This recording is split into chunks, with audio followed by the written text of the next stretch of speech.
retrouve Renaud Lavoie à Raleigh, en Caroline du Nord. Alors, il fait beau quand même. Match numéro 2 de la finale entre les Hurricanes et les Golden Knights de Vegas ce soir. Mais on commence avec une nouvelle en provenance de Détroit. Dylan Larkin, on en a parlé un peu tantôt, Renaud. Capitaine des Wings, encore 4 ans de contrat, qui disait à Stevie Y, « J'aimerais quitter ». Oui, et j'aimerais quitter. Il y a une raison pour ça. C'est très, très simple. C'est qu'il réalise, évidemment, qu'il ne pourra pas remporter une Coupe Stanley avec cette formation d'ici les 4 prochaines saisons. Alors, la liste des équipes qui pourraient le faire, elle est quand même courte, là. Il y a de bonnes formations dans la Ligue nationale qui cognent à la porte présentement. Oui, on peut penser aux Canadiens, on peut penser aux Ducks d'Anaheim. Mais tiens, Jean-Charles, j'ai envie de te parler d'une autre équipe, moi. Je suis d'ailleurs présentement debout, pas loin de son banc, en fait, de son côté, les Golden Knights de Vegas. Il est ami avec qui, lui? Il est ami avec Jack Eichel. C'est des gars qui ont gagné la médaille d'or, comme tu le sais, aux Jeux olympiques au mois de février avec la formation américaine. Et un joueur de hockey comme Thomas Hertel qui dit, moi, à un moment donné, je veux changer de formation parce que je veux m'assurer de gagner une Coupe Stanley. Bien là, on est peut-être devant cette situation présentement.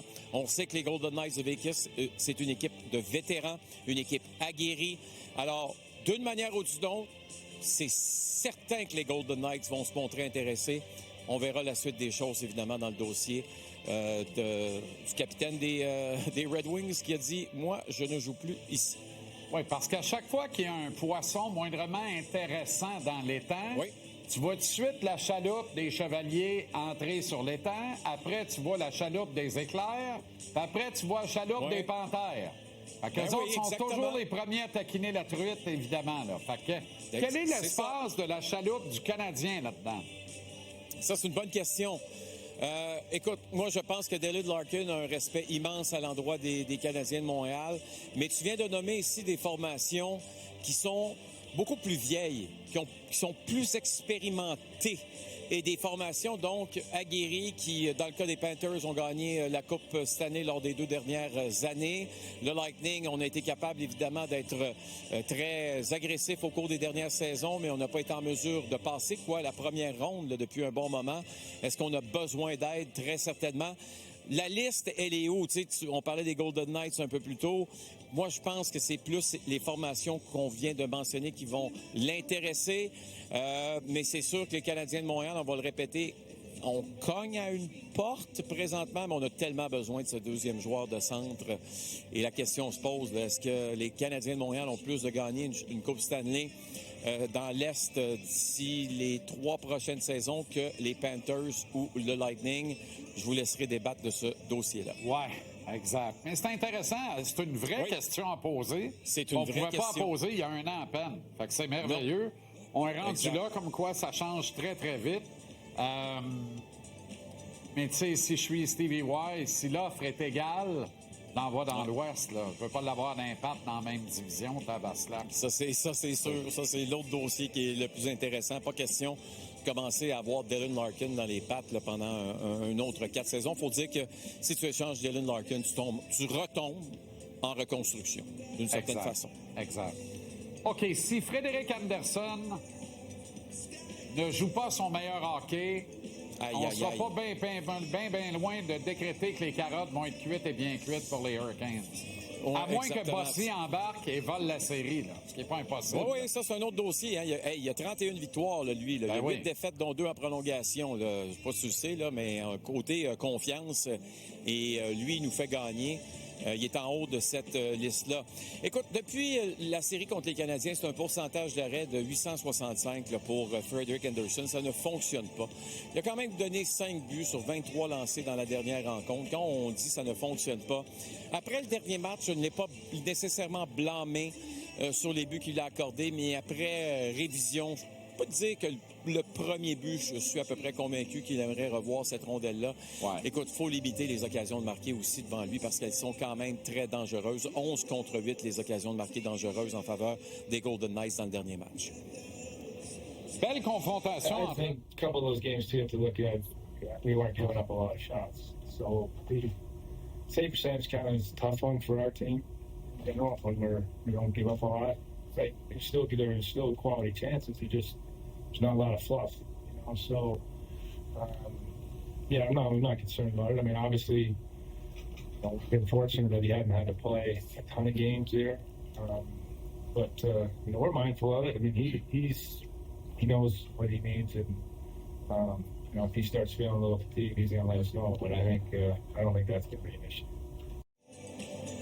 Tu as vraiment écrit Wolfpack sur la casquette de coach Oui, Brindamour? c'est le club de la NCAA, le club de basketball. Ouais. C'est les mêmes couleurs ou à peu près. Ben oui. Exactement. T'as un bon œil, mon Jean-Charles. C'est impressionnant. C'est parce qu'il ne pourrait pas porter cette casquette-là, c'est coach canadien.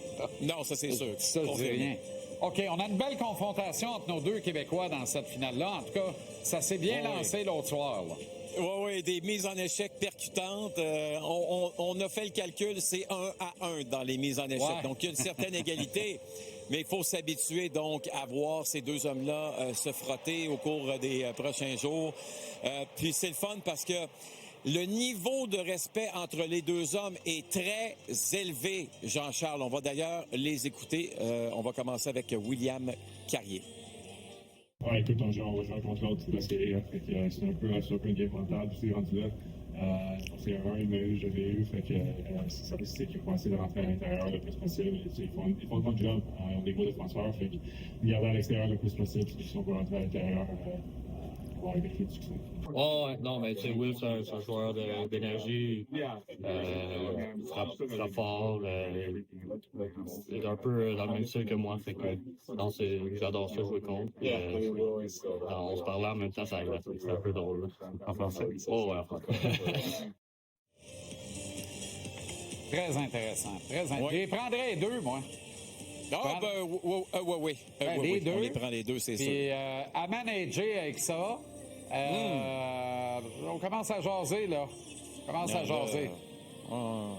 Des bons joueurs. En tout cas, il n'y en a pas beaucoup disponibles là, parce qu'évidemment que Lauzon et William ne seront pas disponibles non plus, mais quand même, ce sont des joueurs d'impact dans leur formation respective.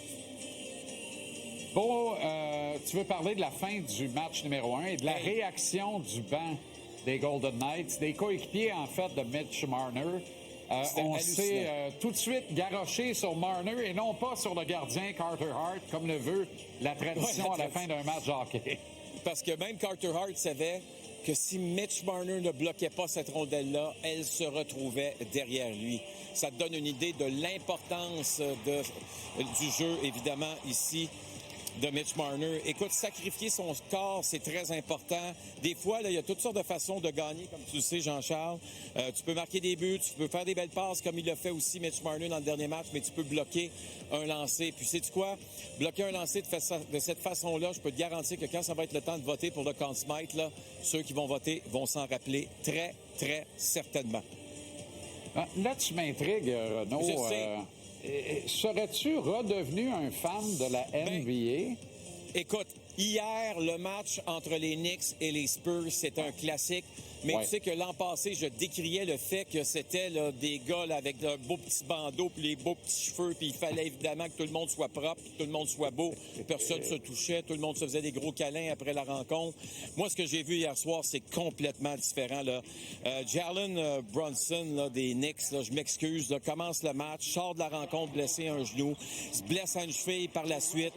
Il a été incroyable. Ce n'est pas le plus grand ni le plus gros, mais c'est le gars qui n'hésite pas justement à entrer en contact avec l'adversaire. Ça me faisait penser à mes belles années là, où on regardait du basketball dans les années 90-2000.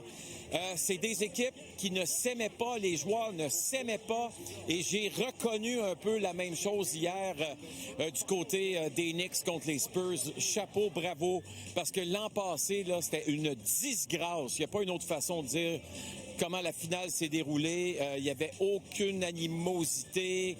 On dirait que c'était des chums qui jouaient un contre l'autre. Je trouve que cette année, là, on a vraiment un autre type de basketball qui est beau et rafraîchissant à voir. Là. On joue pas pour le fun, là. On joue pour gagner, puis des fois, ça va faire mal, puis j'en suis convaincu que ça va être comme ça pour le reste de la série. Moi, je suis particulièrement content de voir rejaillir enfin les Knicks après une disette interminable. Épouvantable, des années de miséricorde, pas endurable, là, plate comme la pluie, pire que la pluie encore. Et là, les voici en finale, qui l'eût cru? Il y a une bonne nouvelle en plus de ça, parce que toi, tu es un des privilégiés qui va être capable de payer des billets pour voir les Knicks. C'est 8 000 la craque. Oh, Donc, non, MSG, non, mais c'est complètement débile. Là. Tu préfères aller faire un petit tour. Oh, ben oui, je veux bien en acheter 2, mais revendre. Je vais faire le notaire. Pogner à gauche, je vais vendre à droite. On va garder une petite commission dans le milieu. Ben oui, Excellente soirée. Bon match. Salut Jean-Charles.